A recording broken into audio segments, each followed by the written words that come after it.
வணக்கம் ஃப்ரெண்ட்ஸ், நீங்கள் பார்த்துட்டு இருக்கிறது வணக்கம் கிரிக்கெட் சேனல்.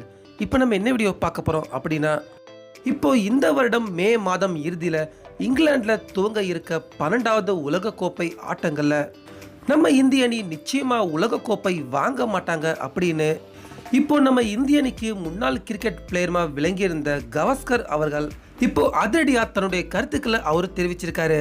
ஸோ எதுக்காக கவாஸ்கர் அவர்கள் இந்தியா உலகக்கோப்பை ஜெயிக்க மாட்டாங்க அப்படின்னு தெரிவிச்சிருக்காரு, மேலும் அதுக்காக அவர் சொல்ற காரணம் என்ன அப்படிங்கிறதையும் நம்ம இந்த வீடியோவில் இப்போ பார்க்கலாம். பொதுவாகவே பார்த்தீங்கன்னா கவாஸ்கர் அவர் அவ்வப்பொழுது நம்ம இந்திய அணி மேலேயும் மற்ற அணிகள் மேலேயும் ஏதாச்சும் சர்ச்சையான கருத்துக்களை அவ்வப்போது தெரிவிக்கிறத கவாஸ்கர் அவர்கள் வழக்கமாக கொண்டுகிட்டு இருக்காரு. இப்படி இருக்க இந்த வருட உலகக்கோப்பை ஆட்டங்களில் விளையாட போகிற வீரர்களை தேர்வு செய்யறதுல இன்னமும் பார்த்தீங்கன்னா நம்ம இந்திய அணியில் குழப்பம் நீடிச்சுக்கிட்டு தான் இருக்கு. ஆனால் கவாஸ்கர் அவர் இந்த மாதிரியான காரணங்களை தெரிவித்து இந்தியா உலகக்கோப்பை ஜெயிக்காது அப்படின்னு சொல்லியிருந்தா கூட பரவாயில்ல.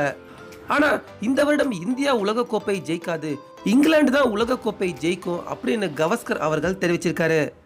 அதுக்கு அவர் சொல்லியிருக்க முக்கியமான காரணம் என்ன அப்படின்னா, இப்போதைக்கு கிரிக்கெட்ல நல்ல ஃபார்ம்ல இருக்க அணிகள் எது அப்படின்னா இந்தியா, இங்கிலாந்து, ஆஸ்திரேலியா. அதே போல 2011 உலகக்கோப்பை ஆட்டங்களை நடத்தினதும் இந்தியா தான், உலகக்கோப்பையை வாங்கினதும் இந்தியா தான்.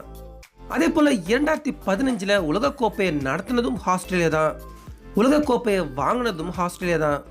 அந்த வகையில் இந்த வருடம் உலகக்கோப்பையை நடத்துறது இங்கிலாந்து, அதனால உலகக்கோப்பையை வாங்குறதும் இங்கிலாண்டா தான் இருக்கும் அப்படின்னு கவாஸ்கர் அவரோட அதிரடியான கருத்துக்களை இப்போ தெரிவிச்சிருக்காரு. ஸோ என்ன ஃப்ரெண்ட்ஸ், இப்போ நம்ம எல்லாருமே இந்த வருடம் எப்படியாச்சும் இந்தியா உலகக்கோப்பையை வாங்கிடணும் அப்படின்னு தான் நம்ம எல்லாருமே நினைச்சுக்கிட்டு இருக்கோம். ஆனா இப்போ சுனில் கவாஸ்கர் அவர் சம்பந்தமே இல்லாம ஒரு காரணத்தை காட்டி இந்த வருடம் இந்திய அணி உலகக்கோப்பையை ஜெயிக்காது அப்படின்னு தெரிவிச்சிருக்காரு.